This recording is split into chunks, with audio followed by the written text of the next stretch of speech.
Bienvenue sur les potes d'échappement. Yep. On voit rien, on a le soleil dans la gueule, bientôt les nuages qui vont revenir, on pourra ouvrir les deux yeux.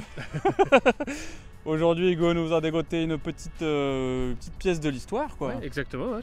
Un Ouais. vrai sujet. Ouais, Un sujet sans fin. ouais, sans fin, et qui est d'ailleurs assez drôle parce que quand tu regardes la taille du bordel, tu te dis qu'il n'y a pas grand chose à raconter, mais en fait, il y a plein de choses. Ah non, non, mec, c'est iconique. Donc asseyez-vous, petit pot de popcorn, et puis c'est parti.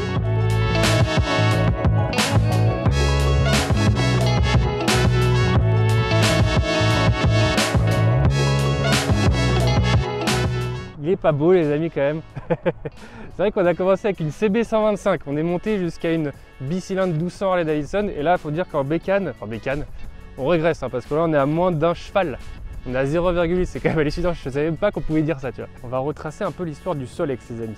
Premier prototype en 1941 et première commercialisation après la guerre en 1946. Beaucoup de modèles se sont succédés jusqu'en 1988 où seul le 3008 était encore en vente. Les ventes étaient évidemment en déclin depuis les années 85 jusqu'en 88, donc voilà, ils ont décidé de l'arrêter parce qu'il y avait quasiment, je crois, 1200 ventes à l'année, enfin ce qui était vraiment ridicule. Beaucoup d'évolutions à l'époque, que ce soit moteur, partie cycle et aussi au niveau du prix, parce qu'à l'époque en 46, je crois qu'il était à quelque chose comme 300 francs.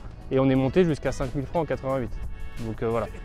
Et en fait, les ventes étaient aussi en déclin. Pourquoi? Parce que les jeunes voulaient quand même quelque chose qui wattait un peu plus que 0,8 chevaux quoi, au maximum.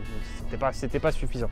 Sachant que ça plombait à 30 km/h environ. Et 30 km/h, c'est sur du plat, parce que quand tu montes, tu pédales. Petite subtilité de ce Solex-là, c'est qu'il est 2001. Alors vous me direz pourquoi? Parce qu'en fait, les machines-outils ont été relancées en 93 jusqu'en 2005, d'accord? Donc là, on est sur un des derniers modèles avec les petites évolutions qui vont bien et surtout les petites subtilités. C'est que la marque s'appelait Solex avec un grand X et le modèle, c'était un S 3800 et plus un 3800. On le voit d'ailleurs ici, tu vois le petit S qui fait plaisir. Voilà les amis pour l'histoire du Solex. Maintenant, on va s'attarder sur celui-ci qui est dans un état somptueux. Regardez un petit peu l'état. Je pense que le mieux, c'est de faire quand même le tour. Alors, ça va être assez rapide, évidemment. Mais là, on a déjà le petit porte-plaque. Alors à l'époque, déjà, tu n'avais pas forcément besoin de plaque pour pouvoir circuler avec un vélo motorisé. La législation pour les 50 cm3 est arrivée en 2009, je crois. Ah oui, d'accord. Donc avant, tu n'en avais pas besoin, quoi. Ouais. À titre de comparaison, quand tu vois les vélos électriques qui roulent à bien plus que ça, à 45 km/h, qui n'ont pas besoin de plaque, là, tu te dis qu'il y a une petite chose qui ne va pas, quoi. Ouais, clairement. Voilà. Donc tu avais quand même ça. Tu avais le petit feu, là, qui est magnifique. Tu vois. Le petit autocollant qui est vraiment là pour le coup, il faut absolument le laisser, tu vois, donc il a été acheté dans le 16e arrondissement de Paris. Ici, vous aviez toujours la petite trousse à outils, au cas où il y ait quelque chose à resserrer. Alors hop, comme tout est neuf, oula, ça croustille. Avec toutes les petites, mousses, même les mousses, elles sont encore impeccables, tu vois. Alors tu as tes petits outils là, tu as de quoi changer ton pneu, enfin ta chambre à air si jamais elle a crevé et tout, enfin c'est top quoi. Génial. Dans un état, tout ça. Tout ça mec, c'est collector. Bah c'est neuf en fait, ça n'a jamais été utilisé. Après celui-ci est neuf, il a 20 km d'origine. Là vous aviez la petite pompe à vélo. Une bicyclette pompe à vélo. Je monte tout hein, parce que regarde l'état là. Tu sens qu'elle a jamais été utilisée là, regarde même ça là. Comme c'est beau. C'est les petits détails mec. Jante à rayon évidemment, 19 pouces avec un frein arrière à tambour. Tu vois, c'est vraiment comme un vélo. Ça reste un 3008 hein, donc le cadre est exactement le même que celui de 66. Ouais. La grosse évolution c'est vraiment au niveau du guidon.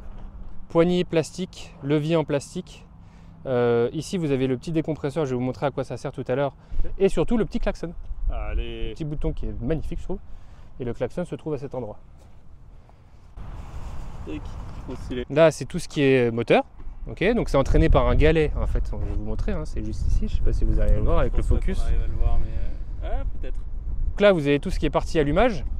Okay, avec c'est un volant moteur magnétique qui entraîne justement l'allumage des feux et l'allumage surtout du moteur. Hop, je vais vous montrer. Hein. Si j'y arrive, tac tac. Génial. Tu vois là, tu sens que la compression n'était pas non plus incroyable, hein, pas besoin. Le réglage des freins directement, donc tu vois que c'était quelque chose de très simple, mais très intelligent je trouve, parce que tu vois, dès que tu voulais régler davantage, t'appuyer, en fait tu venais tendre ou détendre ton câble. Bon, moteur en dessous et éclairage, et si tu retires, hop, le feu, derrière, tu trouves la petite pompe à essence, tu vois. Génial.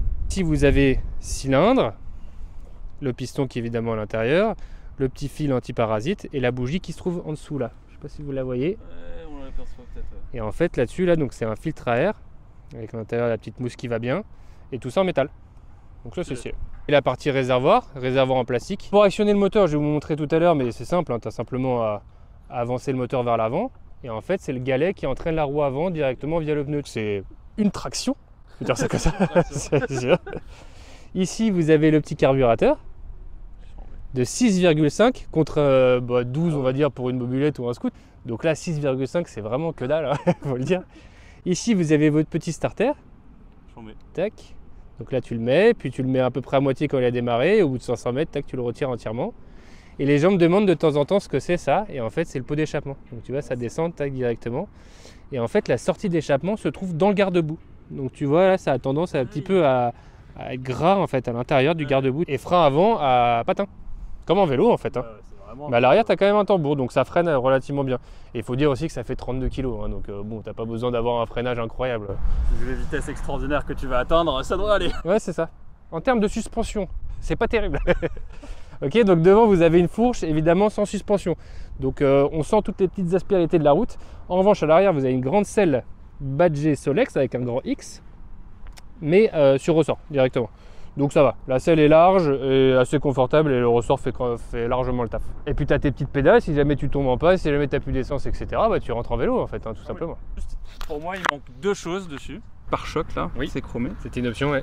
Et surtout le petit bidon sur le côté qui était fixé avec ta Solexine à l'époque. En fait, c'était BP qui avait effectivement lancé Solexine en 1947, je crois. Ouais.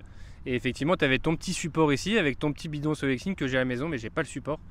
Mais en revanche, je ne sais pas si tu peux adapter le support avec le petit klaxon. À voir. Tu as un réservoir d'1,4 litre et tu as une consommation d'à peu près 1 litre au 100. Voilà. Donc, c'est génial. C'est génial, mais alors tu as une consommation d'1 litre au 100, ok. Mais en fait, il faut aussi manger des pâtes. Tu vois, il faut des trucs relents parce qu'en fait, tu utilises aussi pas mal tes jambes. Vous verrez tout à l'heure, mais en fait, ça plombe à 30 km/h. Moi, avec mon gabarit de facochère, on est plutôt à 25 km/h en vitesse de pointe. Mais dès que ça monte un peu, bah, tu es obligé de pédaler. Hein. J'ai un souvenir de mon père qui m'emmenait à la garderie quand j'étais gosse. Ouais. Avec le petit coussin accroché. Moi, il m'accrochait derrière son dos limite, tu vois. Et il m'emmenait à la garderie en Solex. Ah bah tout était plus simple à l'époque. Ah, c'était trop bien. Alors, on va peut-être me poser la question de pourquoi elle n'est pas plaquée. Ok, bon. Oui, peut-être. Alors là, déjà, on est sur... Oui, peut-être, mais non, en fait. Oh, c'est pas sûr, forcément. Non, bah déjà, là, on est sur propriété privée, donc on peut rouler comme on veut. Mais effectivement, c'est obligatoire d'être plaqué. Donc maintenant, je suis en train de faire les démarches pour pouvoir circuler en toute légalité. Et pour l'instant, je l'utilise chez nous.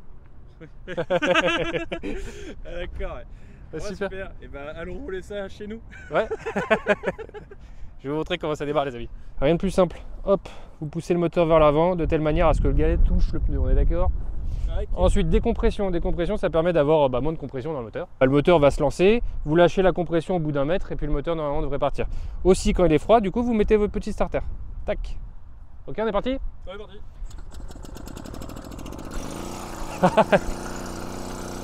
Hop, je retire le starter. Là, il est à fond. Hein. Donc, on est obligé de pédaler un petit peu. Il est ou pas? Le klaxon qui va bien. Ah oui, j'ai pas dit. Tous les feux, hop, on les allume comme ça. Et plus le moteur est en régime, plus les feux s'allument. Il y a peut-être moyen de burner d'ailleurs. Oh, c'est beau, c'est beau, c'est beau. Allez, à toi, mon petit pote. Qu'est-ce que ça fait? Ah, mais c'est génial, on adore. Et la selle, la suspension est pas si mal, hein. On sent le pied. Oh là là. Oh là là, il s'emballe. Ça prend de la vitesse, hein, mine de rien. J'arrive en feu, je coupe le gaz. Ok. Et tu te dis, putain, les mecs, ils en faisaient des bornes sur les petites routes de campagne et autres à l'époque. Après, c'était devenu un truc un peu citadin, bobo. Marrant, quoi, mais... Et pour le couper, du coup, on décompresse? Allez. Tu de décompresser, toi, hein? Bah, je décompresse beaucoup, ouais. Et je remonte, tac, hop. Donc là, imaginons, on n'a plus d'essence, c'est remonté, du coup, c'est plus en contact. Et donc là, je peux repartir sur mon vélo tranquillou. Hop. La la la la la la la. Et bah, c'est magnifique, le petit pote, ça me rappelle beaucoup de souvenirs.